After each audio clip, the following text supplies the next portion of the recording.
Assalamualaikum warahmatullahi wabarakatuh. Teman-teman, kembali lagi ke channel saya Adi Nur Prayogi.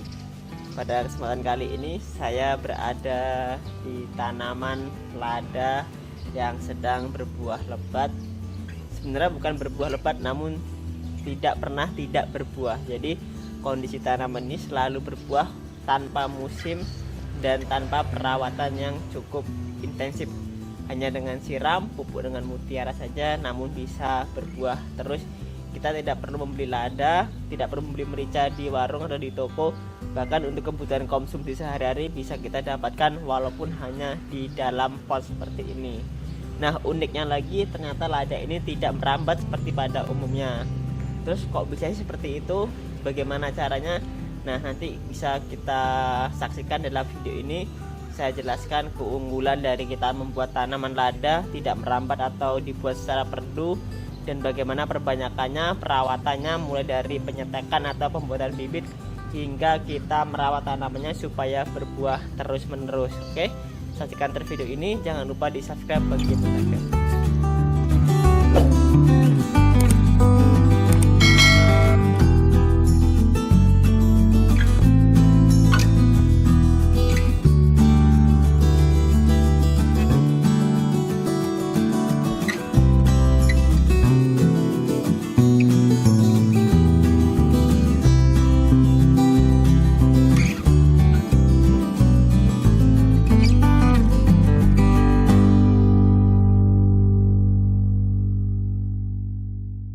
Teman, bisa kita lihat secara dekat bagaimana sih keunikan dan buahnya lada itu.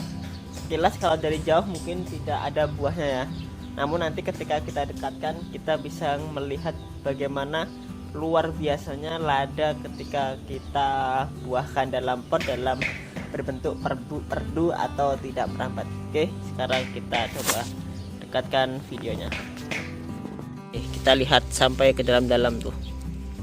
Nih, jadi bagi yang belum pernah melihat lada atau yang sering kita sebut merica, kalau kita sering belanja di warung untuk ibu-ibu rumah tangga ya, bagaimana bentuk merica itu berwarna-warna putih. Nah, ini di pohon seperti ini. Nah, kalau kita lihat ada namanya lada putih, kemudian ada lada hitam yang sering dikemaskan. Sebenarnya itu sama saja. Kalau lada putih itu sudah mengalami proses pembersihan kulitnya, namun kalau lada hitam itu hanya dikeringkan saja tanpa pemrosesan, sehingga kulit yang sudah mengering ini akan berubah menjadi hitam atau yang sering disebut lada hitam. Kemudian kalau yang lada putih itu dia sudah mengalami pengupasan kulitnya, sehingga kalau kita lihat seperti ini, karena bijinya itu dalamnya putih ya teman-teman, tuh kita lihat bijinya dalamnya putih. Nih, ini yang sering kita gunakan sebagai merica atau lada putih. Kalau lada hitam ya sudah tinggal kita petik yang sudah matang-matang. Yang matang itu dia warnanya sudah mulai menguning ya. Sayang ini kemarin sudah saya panen ya. Kemungkinan ini sebentar lagi dia mulai menguning atau memerah. Kurang lebih 1 minggu lagi sudah siap panen lagi. Nah, namun kalau kita ingin coba konsumsi langsung, ini bisa kita petik dengan takaran yang lebih banyak lagi ya, karena tingkat kepedasannya masih kurang. Ini tinggal kita petik, langsung kita buat sayur untuk bumbunya. Nah, ini bisa malah lebih fresh, nanti rasa ladanya akan semakin ada. Nah, ini sudah bisa ini kita petik untuk penggunaan bumbu di dapur nih.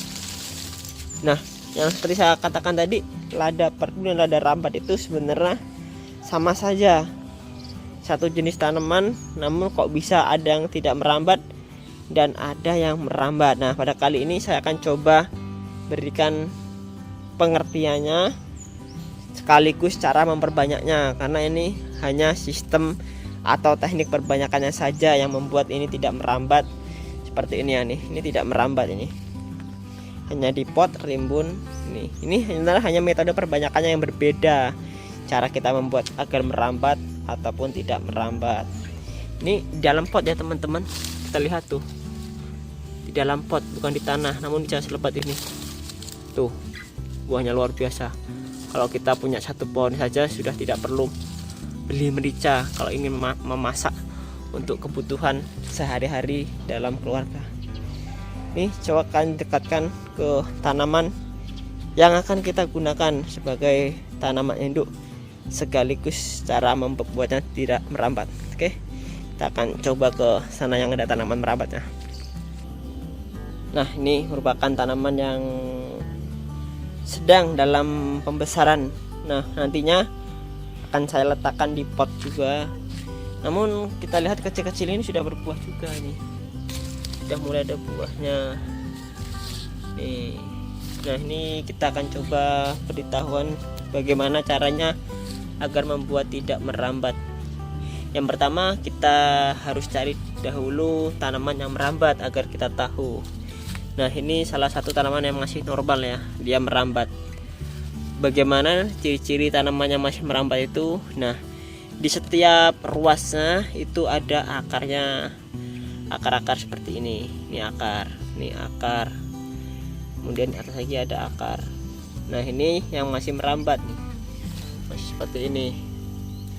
Terus bagaimana caranya kita perbanyakannya agar tidak merambat?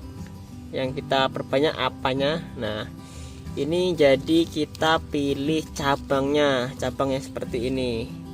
Nah, ini ada cabangnya ya, ini cabang seperti ini nih, ini cabang.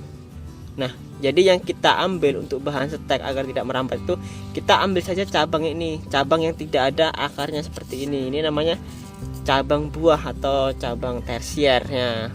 Ini cabang sekunder ini, yang ini. Kenapa cabang sekunder? Karena dia masih ada akarnya. Nih, kita lihat di ruasnya masih ada akarnya. Ini namanya cabang sekunder. Ini dia masih akan terus merambat. Kalau kita ingin berkebun secara luas untuk komersil, biasanya yang tanaman utamanya itu bisa kita gunakan yang rambat. Kemudian nanti tanaman selanya itu bisa kita tanam di dalam pot, di dalam planter bag untuk yang tidak merambatnya seperti ini. Kenapa harus di dalam planter bag atau di pot? Nah, jadi lada perdu itu dia kelemahannya emang harus di pot. Karena apa? Apabila dia dibuat perdu, maka otomatis daun itu akan menempel tanah. Terus apa konsekuensinya ketika menempel tanah? Tentu ada namanya penyakit tular tanah, yaitu penyakit yang disebabkan dari permukaan tanah seperti Phytophthora, kemudian yang lainnya. Nah, kemudian perbanyakannya mudah. Ketika sudah kita mendapatkan cabang yang akan kita dapatkan, baik perdu maupun rambat, kita cukup patahkan saja. Bisa menggunakan gunting, bisa menggunakan apa saja ya, yang penting dia patah. Nah, kemudian setelah kita potong, ini cukup mudah, cukup kita tancapkan saja ke media tanam. Nah, ini media yang sering saya gunakan itu hanya tanah murni ya teman-teman, bukan campuran kompos, bukan ya, tanah murni. Dan kemudian saya kasih media tambahan sekam sedikit. Kenapa demikian? Agar tanah ini tidak cepat padat. Sekamnya bisa kita gunakan arang sekam maupun sekam yang sudah busuk. Nah, ini seperti ini. Kenapa harus tanah murni? Nah, karena tanah murni itu kalau menurut saya dia sifatnya itu masih netral, tidak ada unsur hara maupun yang lainnya atau penyakitnya. Di tanah murni yang malah di bagian lapisan bawah atau yang merah. Nah, ini kan dia masih murni. Karena tanaman ini sebenarnya belum membutuhkan unsur hara. Karena apa? Karena dia belum punya akar. Jadi tujuan kita hanya menumbuhkan akar. Setelah akar ini tumbuh, baru kita buat media yang bagus seperti campuran kompos, pupuk kandang dan lainnya. Nah, ini cukup kita basahkan saja medianya. Ketika itu kita tinggal tancapkan saja. Untuk apabila teman-teman tidak sabar ingin menunggu akarnya, ini bisa kita gunakan bahan atau ZPT perangsang akar seperti Rootmore, Groton atau Auxin lainnya. Ini cukup kita tancapkan seperti ini saja.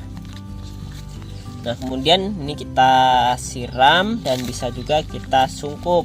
Kalaupun tidak disungkup, ditempatkan di tempat yang teduh. Kurang lebih ini bisa berakar hingga berumur 1 bulan hingga 2 bulan baru mulai ada akarnya. Nah, kalau ingin kita tanpa mengecek akarnya itu bisa kita gunakan wadahnya ini untuk tempat medianya ini, yaitu gelas air mineral, agar ketika akar tumbuh ini bisa kelihatan pertumbuhan akarnya, sehingga tidak perlu kita cek kita bongkar medianya. Seperti itu ya teman-teman.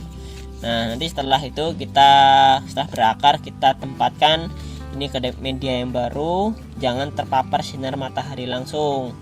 Nah, sebenarnya kita peletakannya juga ketika sudah jadi itu dia tidak boleh terkena sinar matahari langsung full 12 jam.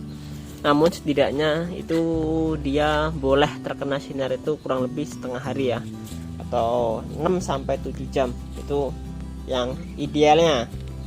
Namun ketika dia terlalu full matahari, nanti daunnya dia kurang subur atau menguning. Namun kalau buahnya masih tetap buah karena dia buahnya di dalam ya.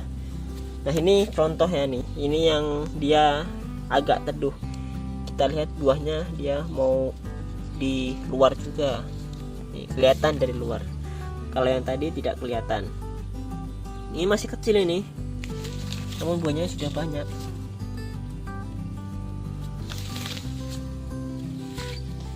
Oke ya teman-teman, mungkin sekian dulu video tutorial tentang perbanyakan tanaman lada yang dibuat sebagai perdu untuk tanaman di rumah kita di pekarangan, namun bisa kita juga manfaatkan sebagai tanaman sela atau tumpang sari terhadap tanaman pokok kita, bisa di alpukat, durian, dan lain-lainnya.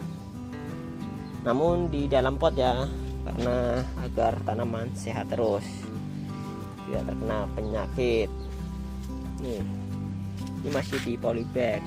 Oke, sekian dulu video yang saya buat kali ini. Saya ucapkan terima kasih. Wassalamualaikum warahmatullahi wabarakatuh.